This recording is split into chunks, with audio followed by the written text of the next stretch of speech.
ओम श्री गणेशाय नमः। ओम नमो भगवते वासुदेवाय।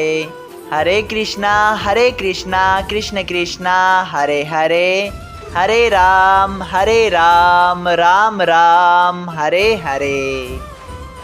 तव्हां सभिनी हरि भक्तन के नमस्ते।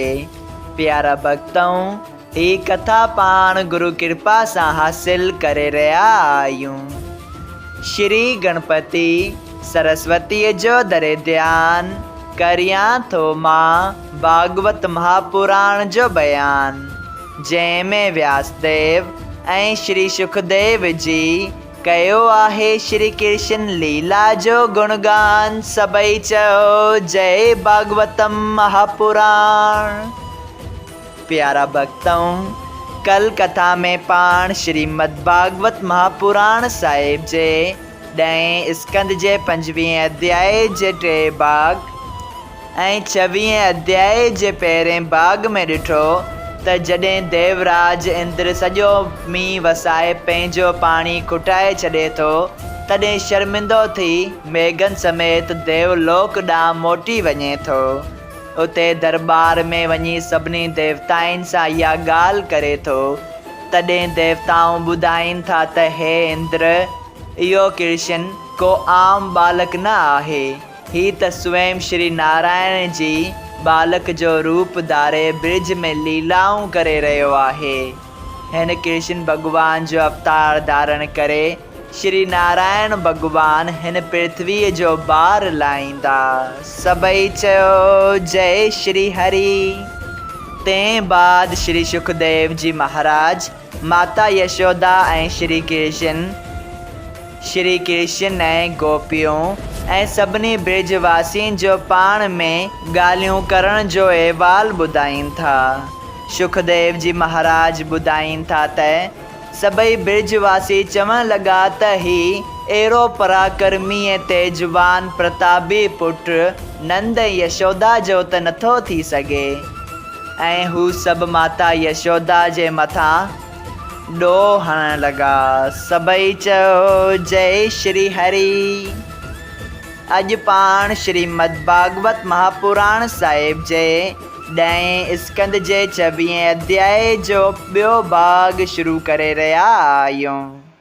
श्री सुखदेव जी चवनि था, हे राजा परीक्षित, सभई ब्रिजवासी माता यशोदा ऐं नंद बाबा जे ख़िलाफ़ घणो ई ॻाल्हियूं ऐं वीचार करे उपनंद ऐं ॿिया सभई ग्वाल उन ॻाल्हि जी पहचान करण वास्ते नंद बाबा जे घर विया।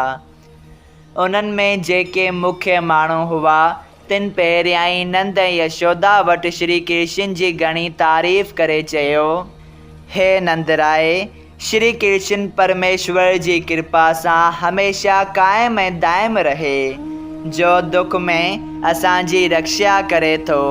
पर असांखे इहो तुंहिंजो पुटु मालूम नथो थिए, छो त जॾहिं अञा ई नंढड़ो हो तॾहिं हिन पूतना राक्षसणीअ खे खीर पीअण वक़्तु मारे विधो ऐं 1 वरह जी उमिरि में तिरनाविर्त नाले राक्षस खे मारियो। जॾहिं यशोदा खेसि उखरीअ सां ॿधो हो, तॾहिं जमला ऐं अर्जुन नाले 2 वॾा सदियुनि खां लॻल वण पार खां उखरे छॾियईं ऐं वस्तासुर, बकासुर ऐं अगासुर जहिड़नि राक्षसनि खे मारे काली नाग खे जमुना खां ॿाहिरि कढियो। धन्यक ऐं प्रलंब राक्षसनि खे मारे ब्रिजवासियुनि जी रक्षा कई ऐं गोवर्धन पर्वत खे 7 ॾींहं ऐं 7 रातूं महज़ पंहिंजे खाॿे हथ जी चीच ते खणी इंद्र जो अपमान भॻो। ऐं जेतिरी प्रीत असां माण्हुनि जी मोहन प्यारे सां रहे थी, ओतिरी असांजी पंहिंजे औलाद सां बि नथी रहे। हिननि सभिनी अजब जी ॻाल्हियुनि ॾिसण ते असांखे श्री कृष्ण तुंहिंजे बीरज मां पैदा थियल नथो मालूम थिए। तूं सच ॿुधाए त यशोदा कहिड़े देवता या दैत जे ॿिज मां उनखे पैदा कयो आहे, जो हेरो प्रतापी बलवान परमेश्वर जहिड़ो थी लीला थो करे। न त असां तव्हांखे नियात मां कढी छॾींदासीं। सबई चओ जय श्री हरि। मालिक टिनी लोकन जो पुट न तुंहिंजो हो, जन्म मरण जंहिंजो नाम माखन प्रभ ही सो। ही ॻाल्हि पंहिंजी ज़ात भाईअनि जी ॿुधी नंद यशोदा डिॼी चयो, ॿुधो ॿाहिरों श्री कृष्ण असांजो पुटु आहे, तंहिं में त को बि शक न आणियो। पर जेके ॻाल्हियूं गर्ग मथुरा खां अची ॿुधायूं हुयूं, तिन मां हिकिड़ी ॻाल्हि मूं लिकाई हुई, सा अॼु ॿुधायां थो त गर्ग मुनि श्री कृष्ण जे नाले रखण वक़्तु ईअं चयो हो त तव्हीं हिन खे पंहिंजो पैदा कयल मतां ॼाणो।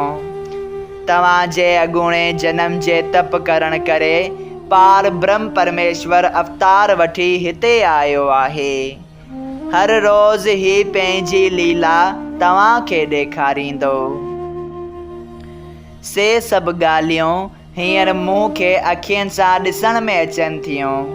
मां बि पक थो ॼाणा त मुंहिंजो पुटु परमेश्वर जो अवतार आहे, छो त जेके कम श्री श्याम सुंदर कया आहिनि से आदमी नथो करे सघे। ऐं उन जन्म मरण खां रहित थी ख़ासि पृथ्वी जे भार लाहिण वास्ते ऐं हरि भक्तनि खे सुख ॾियण वास्ते पंहिंजी इच्छा सां अवतार वरितो आहे। टिनी लोकनि जे जीवन जो जन्म ऐं मरण उन जे हुकुम सां थिए थो। ऐं गर्ग मुनि ईअं बि चयो हो त हिकिड़े दफ़ा हिन वासुदेव वटि अवतार वरितो आहे, तंहिं करे हिन जो नालो वासुदेव बि प्रगट थींदो। ऐं ही सोच ऐं दुख गोपन ऐं ग्वालनि जो दूर कंदो। जेको हिन जो दर्शन कंदो या संदसि नाले ऐं लीला जी कथा पाण में करे ध्यानु लॻाईंदो, तंहिंखे ज़रूरु मुक्ति मिलंदी। सबई चओ जय श्री कृष्णा। अॻूणनि जुगनि में हिन जो रंग सफ़ेद हो।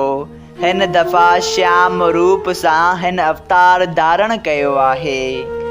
जॾहिं इहा ॻाल्हि ॿुधी ब्रिजवासियुनि जे मन जो सिंसो मिटिजी वियो, तॾहिं उन्हनि श्री कृष्ण खे आदि पुरुष भॻवान ॼाणी ॾाढी भक्ति ऐं प्रेम सां उन जी पूॼा कई ऐं नंद यशोदा जे बाग जी वॾाई करण लॻा। अॻे जेके जेके ॻाल्हियूं श्याम सुंदर जूं छोकिरनि चयूं हुयूं, तिन ते बि एतबार न थे आयनि, से हींअर सचियूं ॼाताऊं। प्यारा भक्तऊं, श्री सुखदेव जी महाराज चवनि था, जेको माण्हू ही कथा प्रेम सां ॿुधंदो, तंहिंजो ईश्वर में सदाईं प्यार भरियो रहंदो। सबई चओ जय श्री हरि। श्रीमद् भागवत महापुराण साहिब जे 10 स्कंद जो 26 अध्याय संपूर्ण थियो। अगरि तव्हां सभिनी हरि भक्तनि खे हिन कथा में लाभ हासिल थियो हुजे त कृपया हिन कथा खे ॿियनि हरि भक्तनि सां शेयर कजो त उन्हनि जो बि भलो थिए ऐं तव्हांजो बि भलो थिए। सबई चओ जय सिया राम। राधे राधे।